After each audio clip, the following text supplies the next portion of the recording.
They tried all the local doctors, all the local physicians, all the local experts, but expert opinion, everything is saying, you guys do something, pray, but this is beyond, we can't do anything. So finally, Jairus probably listens to his wife and goes. Jairus humbles himself. Jairus falls at Jesus' feet and he prays, seeks his face, and he repents of all his religious background. And now Jesus is walking with them, walking with Jairus and some of the other people. As they're going, suddenly a word comes from Jairus' house. Don't bother Jesus. Don't bother the teacher. Your daughter is dead. Let him continue his ministry and his crusade. Don't bother with him. But Jesus says, don't worry. When he goes to the house, there are people crying and doing all that stuff. Okay, everybody's heavy weeping and wailing over there.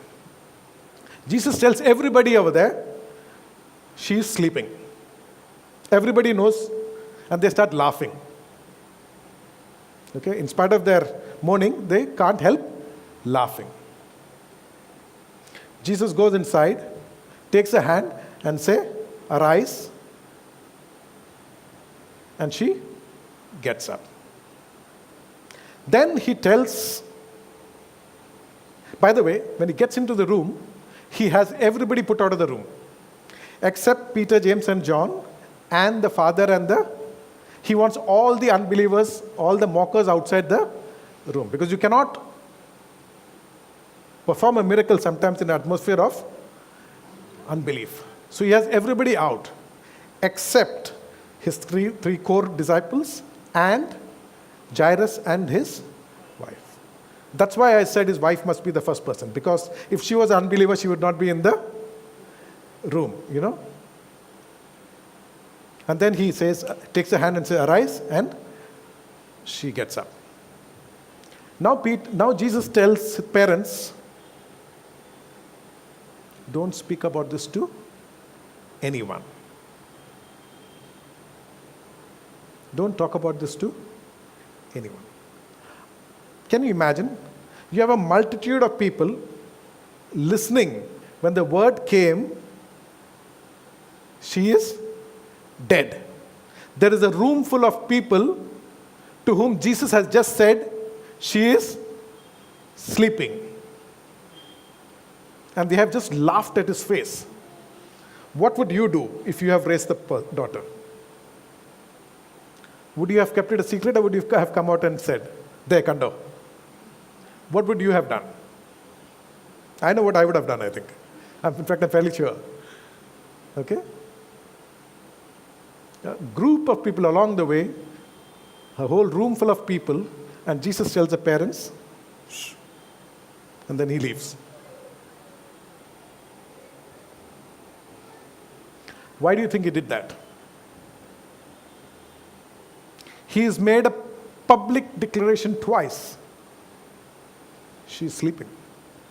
Now, when she's actually raised from the dead, in front of all the mockers and in front of all the disbelievers, Jesus tells parents, shh. Why would Jesus forbid Jairus and Mrs. Jairus? Shh.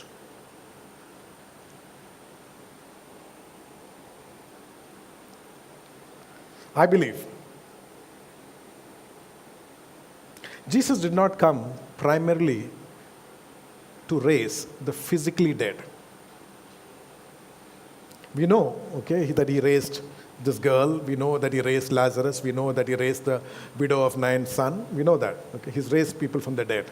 But Jesus did not come to raise people who are physically dead from their death.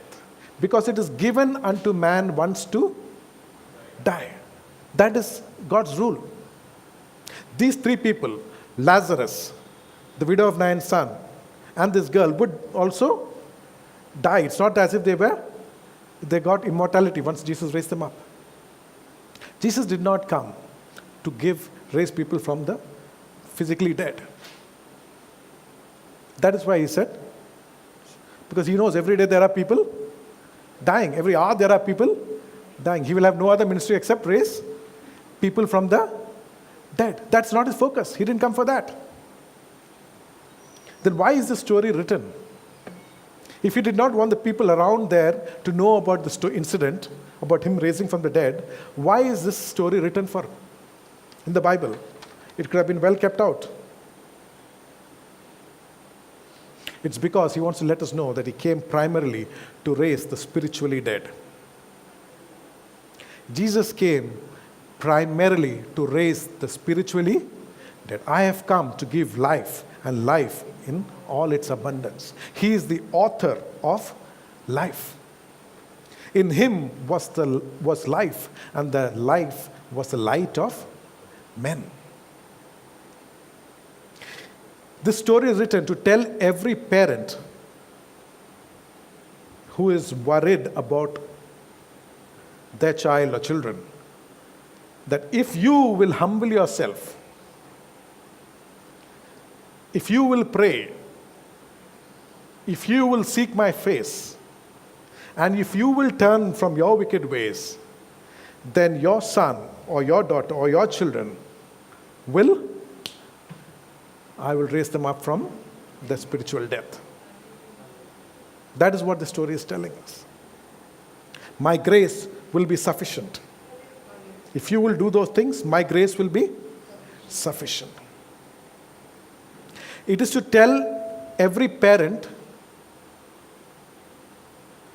who thinks that my child is in a hopeless situation, nobody can help him. It is to tell every parent whom other people are telling, other no use.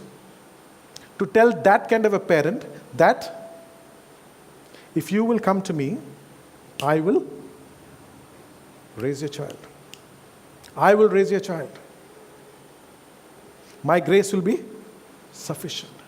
In Job chapter 14, verse 8 and 9, there is a beautiful verse. It's talking about a tree which is cut down. It's talking of a tree which is cut down. Yet it says in verse 9, yet, a tree is cut down, okay? But then it's saying, yet at the scent of water, it will bud, and it will bring forth branches like a plant. Even though the tree is cut down, at the scent of water, it will bud and bring forth branches like a plant. God is not just going to let your child sniff living waters. Even though the scent of water can do it, all this thing what we just heard. God will let your son or your daughter or our children drink living waters. Living waters that will rise up to eternal life.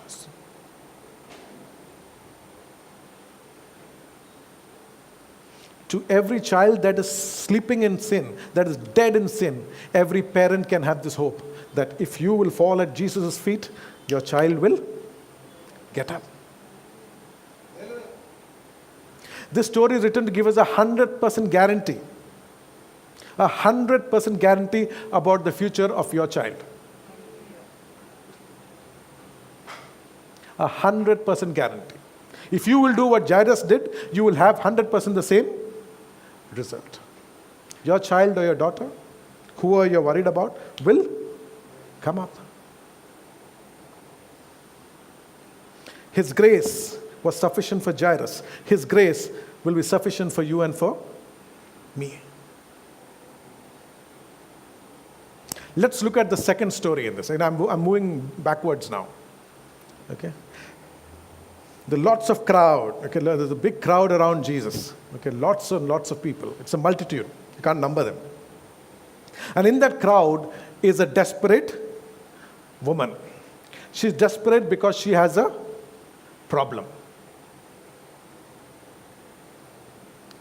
This desperate woman who has a problem is watching everybody else who has a problem coming to Jesus and saying, I can't see, Jesus touching, eyesight being restored. I can't hear, Jesus touching the ears and saying, Ephphatha, and the ears are opened.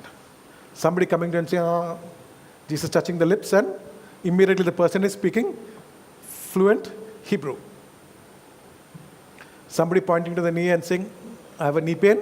Jesus touching the knee, and knee is healed. Somebody's got a hump on the back is straightened.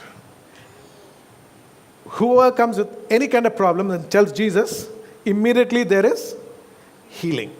Don't think the healings in the Bible that Jesus done are restricted to what you can read. Because, the last verse of John says, if all the books in the world will not be enough to write everything that Jesus did. So, he's just doing as he goes, As he's moving, he's just healing. The blind, the deaf, the dumb, the lame, people are just jumping. Okay? Everybody rejoicing. But she has a problem. And her problem is her problem. Okay? If you had a knee problem, you don't mind telling in this audience, I don't mind, I have a knee problem. Right? Thank God I don't, but I'm just saying. Or if somebody had some other kind of problem, you don't mind standing and sharing with everyone. But what if you have a gynae problem? What if you have a vaginal hemorrhage problem? Do you think you can stand in front of a huge crowd of people and just say, I have this problem? You want to go to a doctor, preferably a lady doctor, alone, maybe even without the nurse. What do? There's a bunch of men gathering around Jesus. How do you begin to talk about your problem? Even that has become a problem. How do you talk about your problem? And what is worse? Her problem is the kind of problem that makes her unclean. Meaning, I cannot even go there and say I have this problem. People will stone me. You understand?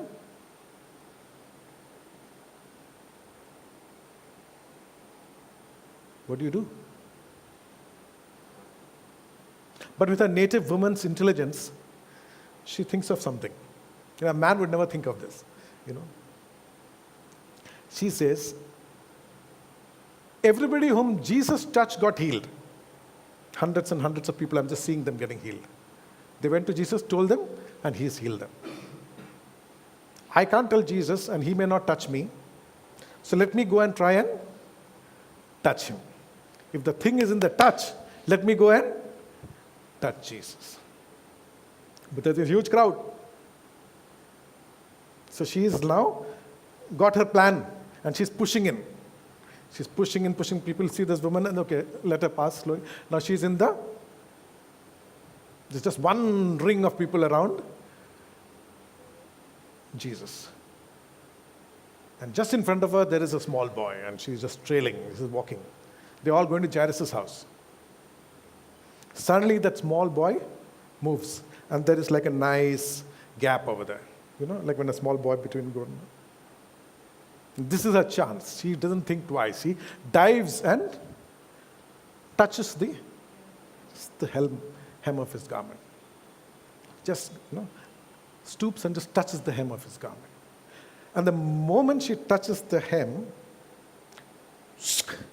she can feel something flow through her hand, down her shoulder, into her abdomen. Okay? She can feel the fire. And she knows that she is healed. She doesn't need any confirmation. Because she is the one who touched and she knew what happened. She knows she is healed. She can't tell anyone. She just says, let me just thank God. Let me just thank God. She is about to say tha. She can't, before she said tha of the thank, who touched me? The voice just cuts across the crowd. Who touched me? Can you imagine? It's that voice. It's an arresting voice. Who touched me?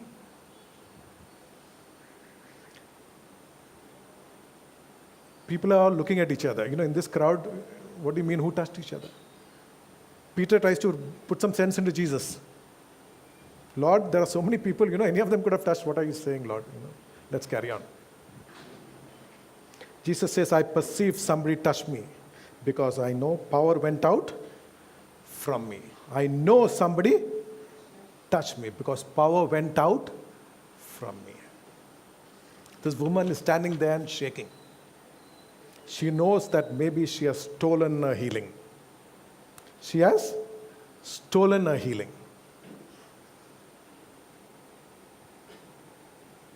What do? She falls in a crowd of men. One woman. And you can't hide before that voice. I want to just read out verse 47 of Luke chapter 8 to know what happened, okay? Now when the woman saw that she was not hidden, she came trembling and falling down before him. She came trembling. She was shocked. Okay? She was caught. And falling down before him, hear this carefully, she declared to him, now hear even more closely, in the presence of all the people, the reason she had touched him and how she was healed immediately. She came trembling and falling down before him, she declared to him in the presence of all the people, it was not a whisper, in the presence of all the people, the reason she had touched him and how she was healed immediately. Now everybody knew.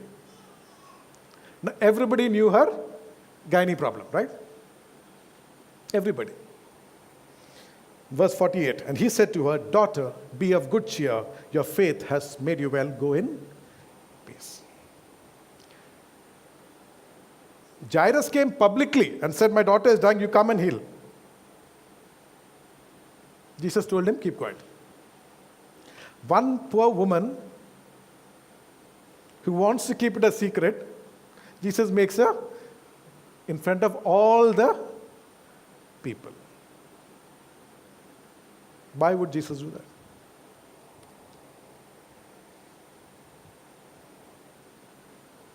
Why would Jesus? We're talking of a God of grace, right? We're talking of a God of grace. Do you see much grace in this? If he was gracious, he would say, okay, quietly. Whose daughter was healed? Was raised from the dead? Jairus. We all know the name. Jairus' daughter was healed. Tell me the first name or the last name of this woman with the issue of blood. Any, either first name or last name.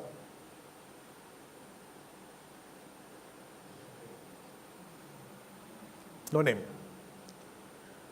Neither the first name or the last name or the family name or the district or the vita, nothing has been mentioned of this lady. So I just want to tell you, this story has been written not to embarrass her, because we don't know who she is. We don't know where she came from. We don't know where she went. We don't know who she was. If you ask me to go and find her, I will not know where to start searching. Then why is the story written? It's written as an act of grace for you and for me. Meaning, no matter how desperate our situation is, no matter how long you and I have been suffering from our issue, He can heal and make it right. His grace is sufficient. Your and my main objective should be to go and touch Him. You understand? We stay away, we shy off, we want to try some other healer, too bad. Nothing's going to happen. But in faith, if you and I can reach out and touch Him, once again, His grace will be sufficient. The story of this woman with an issue of blood is written to tell everyone who's never tasted of the grace of God that no matter how scarlet your sins are, how covered you are in your sins, the grace of God is sufficient to give you immediate healing, immediate deliverance. The moment you touch Him, salvation is yours.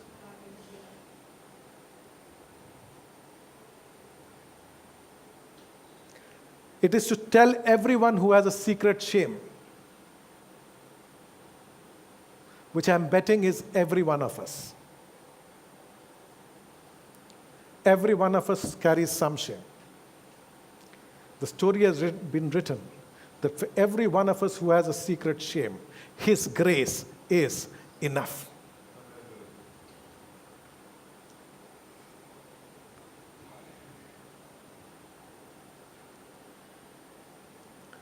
Some of the people listening may be secret believers.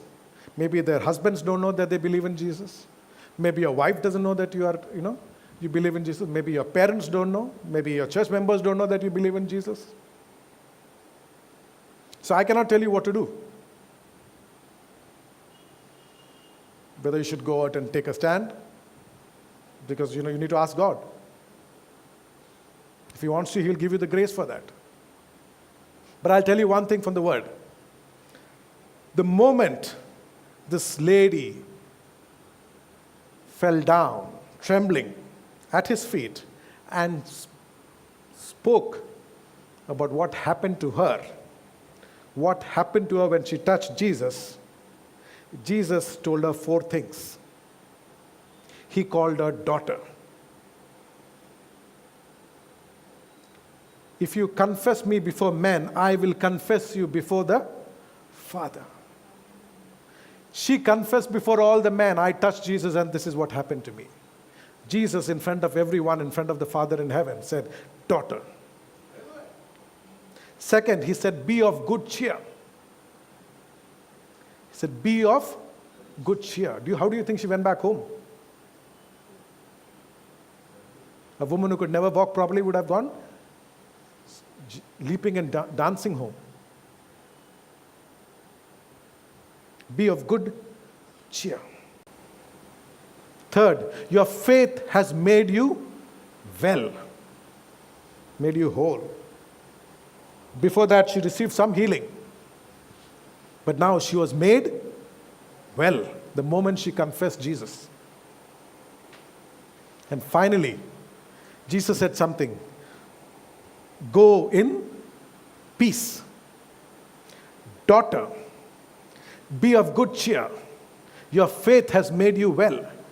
And go in peace. If we are not afraid to confess Jesus,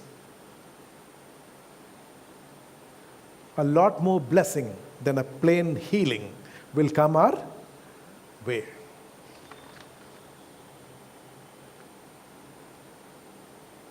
The story has been written as an act of grace for us to tell us that he who comes to me, I will in no wise cast out. She was an unclean woman, no right to stand in that crowd there. No right. She's not supposed to be coming out. But he who comes to me, I will in no wise cast out.